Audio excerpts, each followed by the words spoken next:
Hello everybody and welcome back to the United Stand. It is the FA Cup and Manchester United take on Fulham. It has been a happy hunting ground here for Manchester United facing Fulham in the Cup.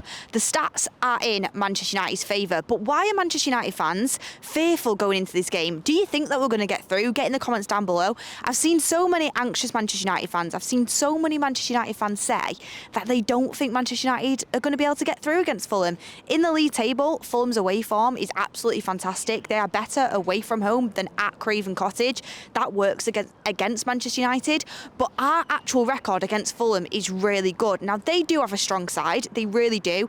I really rate Marco Silva as a manager, but Manchester United turn up in cup games. They have to turn up in this cup game. The Premier League campaign has been an absolute disaster. And when we thought 8th last year was a disaster, I mean, look at where we are now. Bottom half of the table, 15th up to 14th. I mean, it's a disaster. We have to do well in the Cups, and when Manchester United have everything on the line, when they've got something to play for, when it's do or die, they can pull out a result. I mean, look at what we did against Arsenal. 10 men away from home at the Emirates. We dug in there, we won on penalties, and forwards we go. Look at what we did against Liverpool last season. You know, Klopp at Old Trafford, FA Cup. Manchester United somehow going on to win that 4-3. I do believe in the magic of the Cup for Manchester United, and I do believe in these sort of competitions. This is our bread and butter, and this is where we thrive. It is all or nothing. I am slightly dubious just because of our lack of attacking threat. Like, we have had to rely on weird sources for goals. Like in the last game against Ipswich, I think it's the first time ever for Manchester United, or in a very long time anyway, that two centre-backs have scored in the same game. You know, you have Harry Maguire and De Ligt providing the goals there. Set pieces, 6 successive goals from set pieces from Bruno Fernandes. Are we going to be so lucky against Fulham? They're going to know that. They're going to work on a game plan to try and prevent that from Manchester United. Bruno Fernandes' set pieces have been clutch for Manchester United as of late. We need to work on scoring in open play, but there is no replays. We do have to get a result by the end of this game, and that will work in Manchester United's favour. What team do you put out there? Will Chido Obi get minutes? Will there anybody else from the youth team getting minutes? We know Chido Obi didn't play in the Manchester United versus Arsenal Cup game because he's going to be with the squad. Ruben Amorim seems to like him. Rasmus Højlund, 17 games now without a goal. Does he continue starting up front? Is there really any other option? Do you throw Chido in? Let me know your thoughts. I'm going to do my starting 11 in a second, but let me just bring you in some stats. If you're worried about Manchester United in this competition, my whole road trip today is, you know what? Sun's shining. Manchester United are good in cups. We need some sort of European football. I know everybody is clasping onto the Europa League to try and get Champions League football. I would take Europa League football at this rate. And honestly, I think Sociedad is a much tougher game for Manchester United.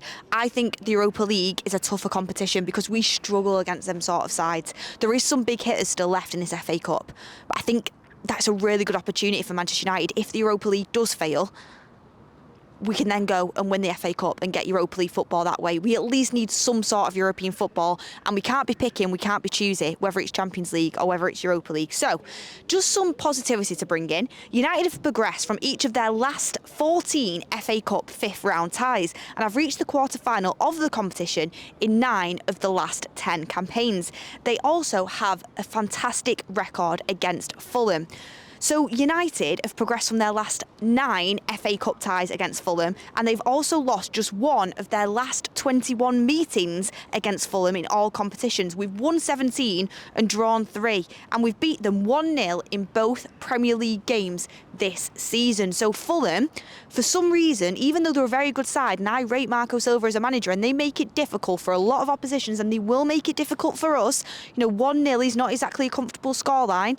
We have seemed to have the rub of the green against them. We have seemed to have good results against them. Now, some people would say, does that mean it's time for them to get a result over us? It can't keep going like this. Manchester United are in such a bad position. They're at such a bad time in their history. How do we keep winning against Fulham? Surely they're going to get a result out of us at some point. Well, I actually think this competition bodes well for Manchester United, and I do think we will win this game. I don't think it will be pretty.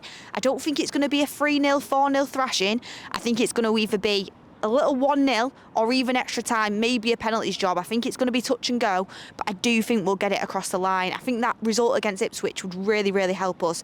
What would my starting 11 be? Now, there's not really much to pick from. I mean, we've seen the Garnacho stuff that happened. He's going to pay for dinner for the team because of that walking down the tunnel thing. I think the manager's just kind of like, is not really made a big deal out of that, and rightly so. Let's just put it behind us, let's move on. But you never know, if Ruben Amorim did have more depth, just more talent to pick from, he might have decided to handle that in a slightly different way. We don't have many options. We do struggle for goals, even though we scored 3 against Ipswich, and we managed to win that game with 10 men. Our source of goals have been set pieces. We don't really score from open play, so there's not much to pick from.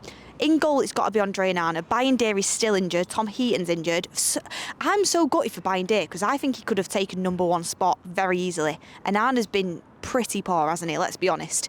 So he will start just because we have no one else. I mean, some of you guys might say, let's start the youth keeper. We're not going to do that. But Onana is going to start. My back 3 would be the same as what it was against Ipswich. Yoro, De Ligt and Maguire. And then you're going to have wing backs because Dorgu's out, as Mazraoui and Dalot. Your 2 midfielders are going to be Ugarte and Bruno, you would like to think. And then your 2 10s are probably going to be Garnacho and Xerxes. And you're going to start Højlund up front. I think it's going to be a very similar lineup. Now, I really like having Garnacho's impact off the bench. But with Dorgu missing as well, who do you actually even bring into that 11? Do you start Casemiro? Probably not. No. Eriksen potentially. That is a good shout. I'm thinking of it on the spot. Christian Eriksen, do you start him in this game over the likes of Garnacho? And do you use Garnacho off the bench as a little super sub? Do you do that? Let me know in your comments. I think Garnacho will get the nod. I think he deserves to get the nod in terms of that dynamism that he brings.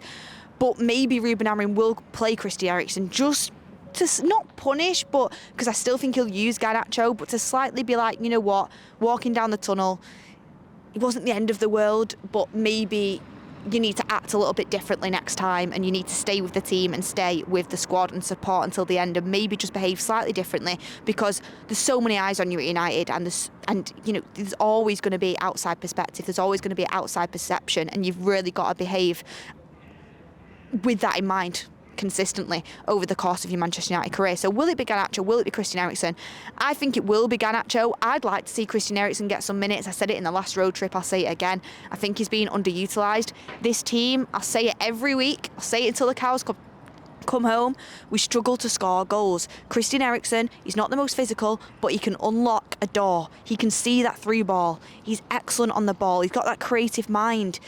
His body might not be the most physical anymore, but he's still got an extremely intelligent mind. I mean, I'm not comparing Christian Eriksen to Luka Modric, because Luka Modric is one of the best footballers I've ever seen.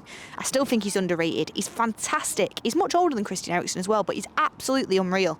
But look at Luka Modric. Yeah, do you know what? Maybe he's not got the engine that he used to have, but he's still got a fantastic mind and he can contribute. I feel that way about Christian Eriksen. He still has that mind. But Fulham are quite a physical team, so I do think Ruben Amorim will bear that in mind, and I think the starting 11 I just named there will start this game, and maybe you'll see Christian Eriksen off the bench. A lot of you guys will be like, should Rasmus Højlund start? Should Chido Obi start? I said Rasmus Højlund in this game, and you're going to be like, Beth, but you said in the Ipswich game to start Chido. Why has that changed? Because Højlund didn't have a good performance once again against Ipswich. Yeah, the reason why it's changed is because, for me, the Premier League's done. We're not going to get relegated. We're not going to get Europe. Against Ipswich at home, I think it would have been a really good opportunity to start Chido. And like I said, I don't think he can do any worse than what we've currently got. 17 games without a goal for Rasmus Højlund. If you put Chido up front for Manchester United, would he go 17 games? For 17 games, would he go without a goal? You can't say, but I find it unlikely. But the reason I'm starting Højlund in this game is because it's a must-win. The cups are everything for United. Europa League, FA Cup, they are everything. And you need some experience in the team. And to chuck in a 17-year-old who didn't get any minutes in the last game and he's only just learning his trade, I think it's a bit much to put on him. I wouldn't be surprised if he did start, but I think it's a bit much. And especially if the only person you're taking out is Højlund, is that going to give Højlund a world of good confidence-wise? No. So I think Højlund will start, and I think he should start. But Chido, I'm hoping he at least gets 30 minutes off the bench. There is rumours he will get minutes. I really hope he gets a good portion of game time at Old Trafford. Didn't get on in the Ipswich game, probably because of that red card. Give him a good portion of game time. Give him time to shine, and you never know what he might do. He looked really promising when he came on at Goodison Park. He really did. Not the finished article, of course he's not. But Manchester United, that's what it's about, you know, getting youngsters in when we are decimated and giving him that opportunity, and he does look like a really exciting prospect, so I hope he gets some game time. Will anyone else come into the mix? We'll have to wait and see. There was talks of Sekou Kone, but he's never really got any minutes under Ruben Amorim yet, and he wasn't in the squad for the last game. Let's see how that one turns out. But yeah, I am predicting a Manchester United 2-1 win in extra time. That's what I'm going with. Get in the comments down below what you're predicting. I think it's going to be a tight game. I think it's going to be an edgy game. You know, they've got Iwobi, they've got Raul Jimenez, they've got players there. Just lastly, to bring in on this, a little bit of extra information. Marco Silva made 5 changes to his starting 11, with Iwobi, Raul Jimenez and Robinson and Calvin Bassey getting a rest in his last game. They will return for this game. They will return. They are all very good players that Manchester United have to watch. They've got physicality. They've got a lot of players that will get into our starting 11. It's not a foregone conclusion. I'm just going off the fact that Manchester United seem to be Cup vibes FC in the last couple of years. But look, thank you for watching, everyone. Get in your predictions down below. Hit a like on the video if you haven't already. And come on, Manchester United.